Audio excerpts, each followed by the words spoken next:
Hello, everyone, and welcome to a brand new episode of Talent Talk Live. My name is Nelly Valinden. I will be your host today, and I hope, first of all, that everyone is doing very well.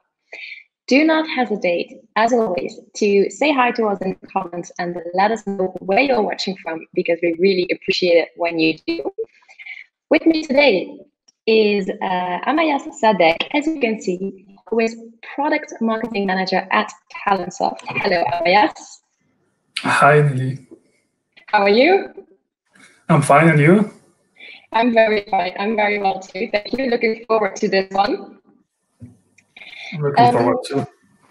So Amayas and I today, we will be talking about how organizations can build talent diversity.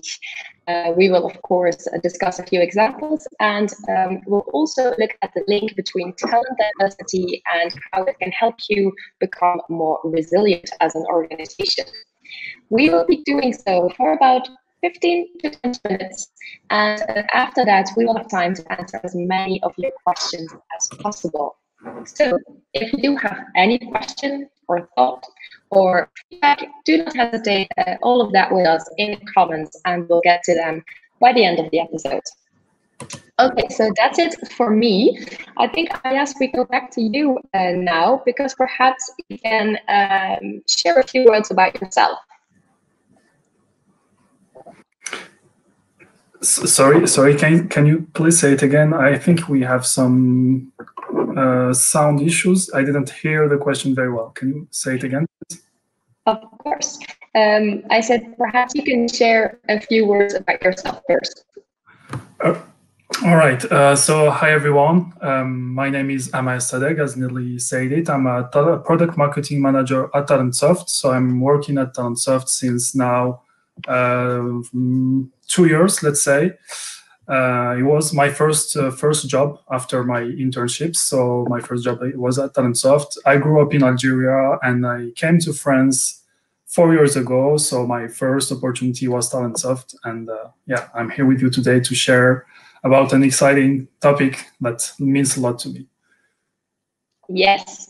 Let's continue on that topic right away, Amayas, because for you, what does diversity mean? Well, as I just said it, diversity means a lot to me. You know, I grew up in Algeria, and since I was younger, I hated to always stay with the same group of people, and I always needed to have friends from different schools. I changed schools so many times, from different neighborhoods, from different cities, from different social environments, and so on. And I also practiced a lot of sports. I practiced football during more than 10 years. And I think that I learned a lot about diversity thanks to sport, because I was playing with people from different backgrounds, different social environments, education, culture, and so on. And the most important part of it is that we were playing with all these people from these different backgrounds to achieve the same objective. You know, so I learned a lot about diversity and how we can have synergies when we rely on diversity.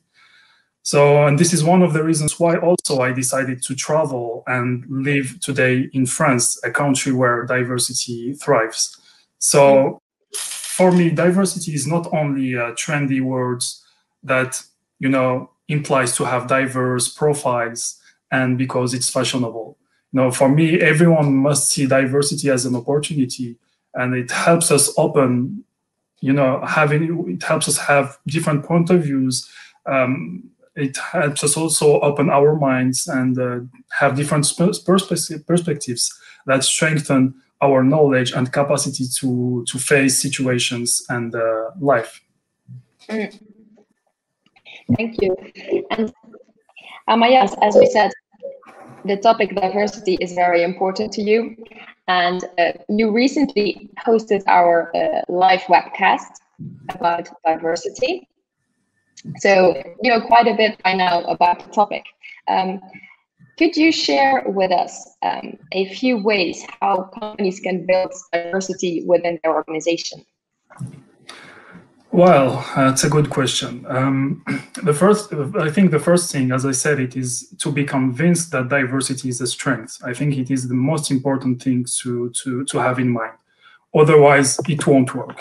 It's not just a question of quotas or brand image. We need to believe that diversity is a major component of successful organizations. So once we are convinced that diversity is a core part of our strategy, we need to take a good look at our internal workforce and ask ourselves the right questions. For example, we can ask ourselves, are we using our full potential by giving the same chances to every single talent, or are we relying on the same group of people over and over again? A second question would be, are we applying the same patterns when we are recruiting for a new position? Or are we encouraging, for example, recruiting atypical profiles or different profiles? So a lot of questions that we can actually ask ourselves. We need to, I think what is important is to make a real diagnostic to see how we are doing on diversity. Because I think if we really want to unlock the full potential of our organization, we need to think holistically about people and teams, and build an inclusive workplace with people from diverse background, diverse characteristics, to create these synergies that I was talking about. Yes, and Amalia, when you say it requires a kind of holistic thinking, what does that mean for an HR practice, such as, for example, recruitment? Yeah, to sum up what I said, I think the first thing, as I said, is conviction. Second would be diagnostic, and the third one is to put in actions, or to create actions to let diversity thrive. And talking about recruitment, I think we need to stop looking for the same exact profiles each time we have to recruit or to staff a new position, because first, it doesn't exist. It doesn't exist. We can't replace the same exact individual with his exact, exact profile or exact personality and so on. So it doesn't exist. We are all different. So this is the first thing. And second, I think that with the very fast transformation of jobs and skills, no one is really ready to use.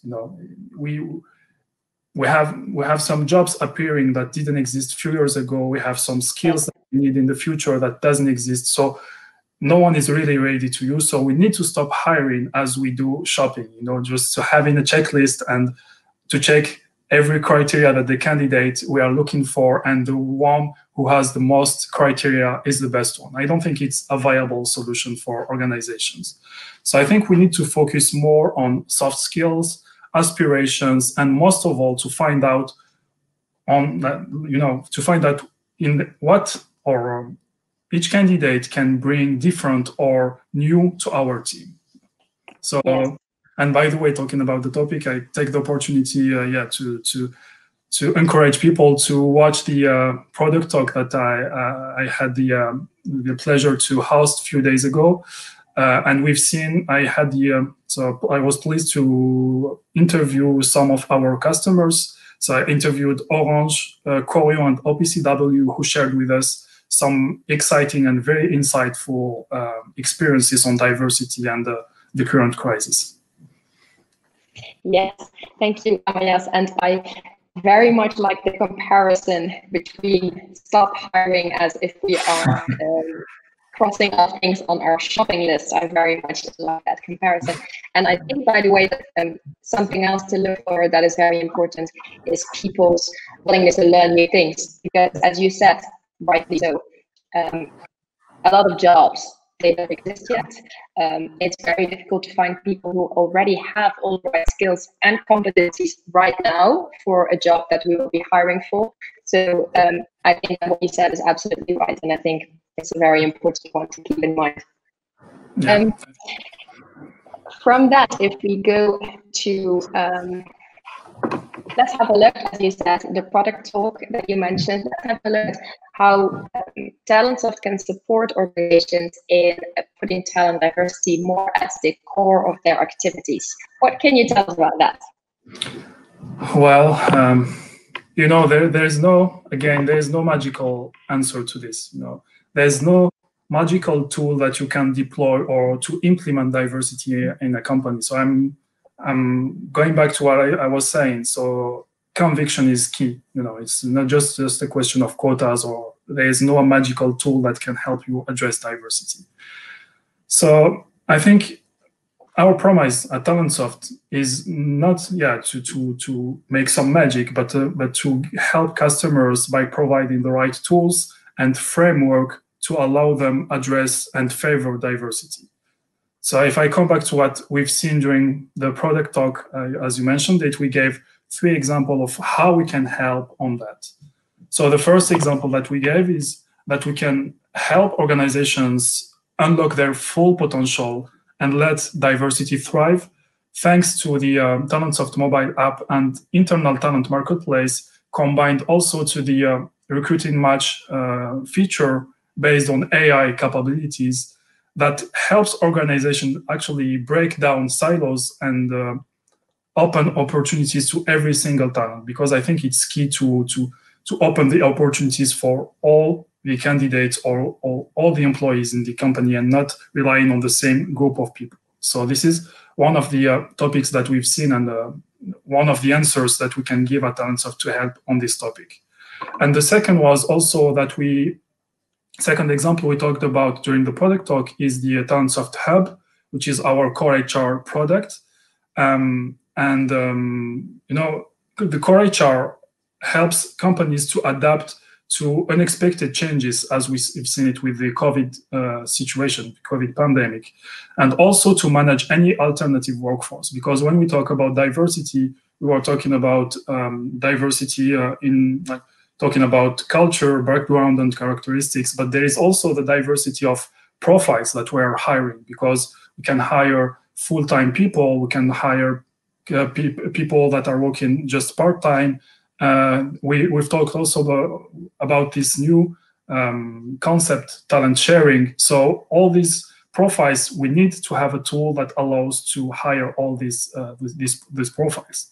So this is completely manageable by TalentSoft Hub, and our customers are leveraging the TalentSoft Hub to integrate all these kind of people.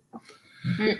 Third point that we've seen also, and this is the last one, is making diversity thrive is important by breaking down silos. Second, we've seen that with TalentSoft Hub we can manage any type of workforce. But the most important, I think, is really to, let's say, encourage self-management and agile leadership.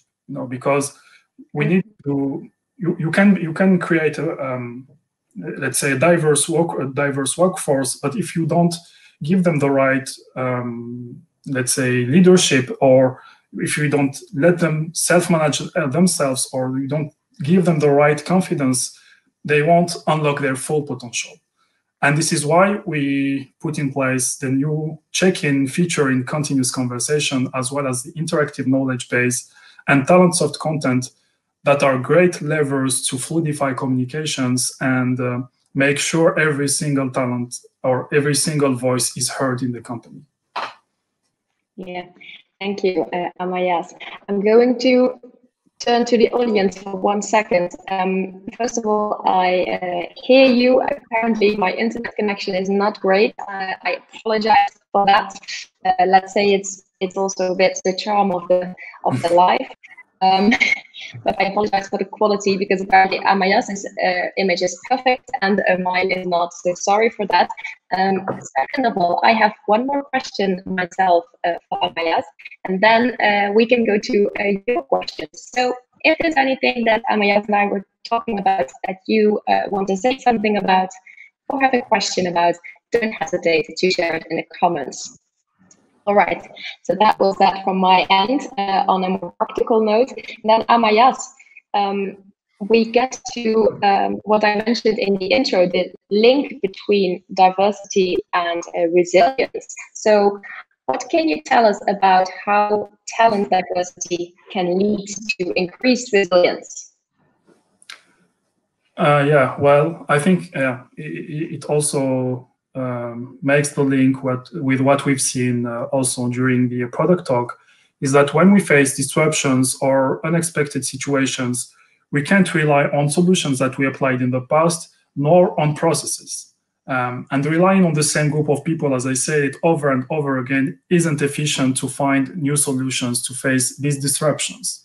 So when you build actually a team with people from diverse background, characteristics, and cultures, you end up with a diversity of views, experiences, ideas that strengthen organizations with multiple solving tactics teams, which then strengthens their resilience, so the capacity to survive the unexpected. So yeah, again, I think I really advise people to watch the product talk, because it was also something that we mentioned during the product talk, and yeah, so don't miss out the opportunity to watch it. And there was very insightful answers about the topic. Thank you, Amayas. I have a first question coming from the audience, coming from Yola Hitko, and the question is about recruiting. So it's actually about what you think about remote recruiting, Amayas. Do you believe that remote recruiting could be the future of recruiting? What are your thoughts on that? Well, I believe that it would be for sure part of the future, because even if the pandemic will leave us one day, I hope, but I think that it created some let's say some stuff in the society that will stay actually for the future. So for example, I think that recruiting, or recruiting, let's say at distance, would be one of the things that we will keep after the pandemic. And I think that's not a bad thing, because today we have all the tools that we need to make the recruitment, even like if people can't be let's say interviewed physically, they can be interviewed with video interviews, for example, and we have all these tools available at TalentSoft, and as well as online assessments, and all these tools I think will be asked or will be used a lot by people or by recruiters.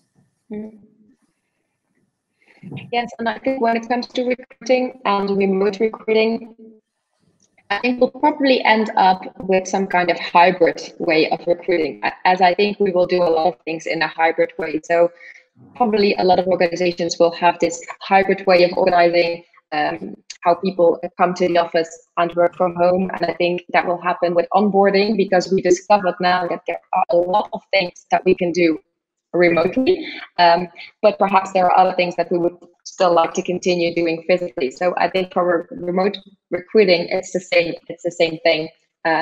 We'll probably do a lot more remotely, because we discovered now that we can easily do so, and there will be a few things that perhaps remain in person. Yeah, for sure. I think yeah. If I have to finish on that, I think if I am asked if I prefer physical interviews or online interviews, I would say physical interviews, because you feel more the connection with the people that you're interviewing. But I think I agree with you that there will be maybe a hybrid approach to recruiting, and we will have to adapt actually. And I think it's not as I said, it's not a bad thing that we make interviews remotely. I think we just have to adapt and see it as an opportunity to be flexible, and to give the opportunity to candidates to apply and to be interviewed physically or remote. So we need to stay flexible with this question. And I think, coming back to our topic of today, talent diversity, I think remote recruiting does open a lot more possibilities for a much wider group of candidates to actually apply and participate in the recruitment process. So that's a good thing too. Now, I was thinking about something else, because earlier you mentioned continuous conversation briefly. Could you perhaps just tell us a little bit more about what you mean by that? Yeah, actually, continuous conversation is a tool that we developed at TalentSoft a few years ago, and we are really investing on in the last few months and few years, and it will be also one of the major parts where we will continue investing. Continuous conversation is actually a tool that allows managers and employees to stay connected and to have a continuous conversation.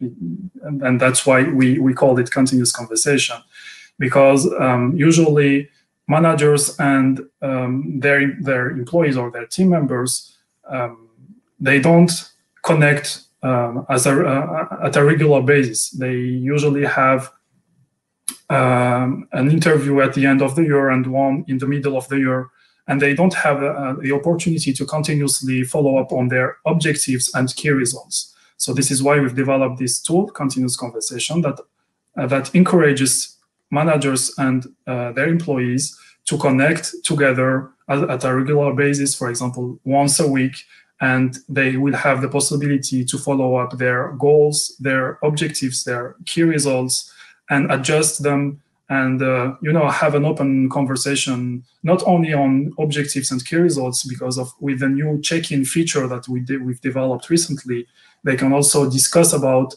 important topics and important point. For example, just knowing if everyone is doing well, and if the team member has a question or has a specific point that he wants to discuss with his manager.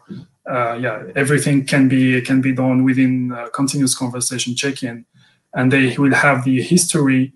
They can check the history of what they said the last week. Sometimes we say some things and we forgot the week after. So we have history functionality that where employees and managers will have all the history of what they said, and so this is a really great tool to fluidify communication and make sure that every single voice is heard in the company. Thank you. I have another question coming from our audience, Amayas, and the question is, why do you think people often combine diversity and inclusion? Because a lot of people talk, of course, about diversity and inclusion in one and the same sentence. Any thoughts on that?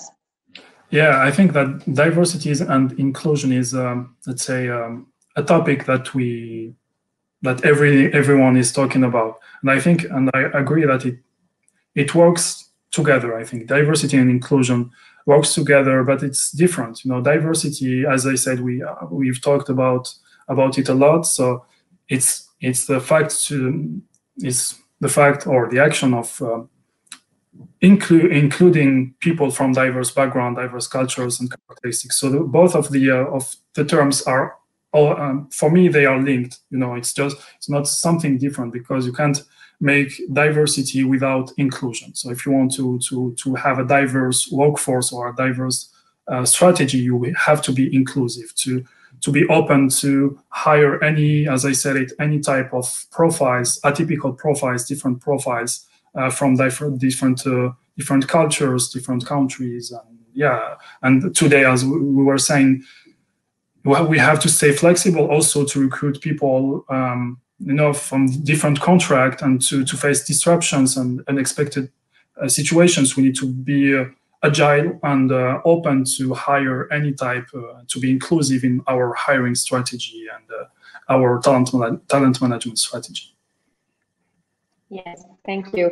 As you said, indeed, Amayal, I think diversity and inclusion go hand in hand, as they say. I think that's everything for us, Amayas, and I think it's time for us to wrap up this episode.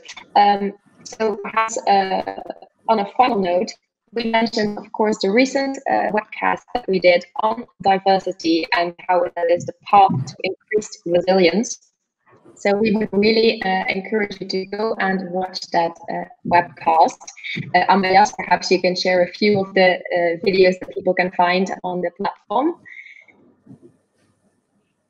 So the link we will share it in the comments, so you can click on it and then you go directly to the platform to watch everything. There are videos from our clients, indeed, talking about HR challenges. There's a video from a former Olympic referee. And there's also, of course, the product talk and hosted by Amayas. So thank you from us for watching today. Thank you, Amayas, as well, for joining me. And yes, hope to see you soon for another episode of TalentTalk Live. Bye. Yeah. Thank you very much, Nelly. And I hope we've inspired some people to make diversity their priority. Thank you a lot. Exactly. Thank you. Bye. Bye.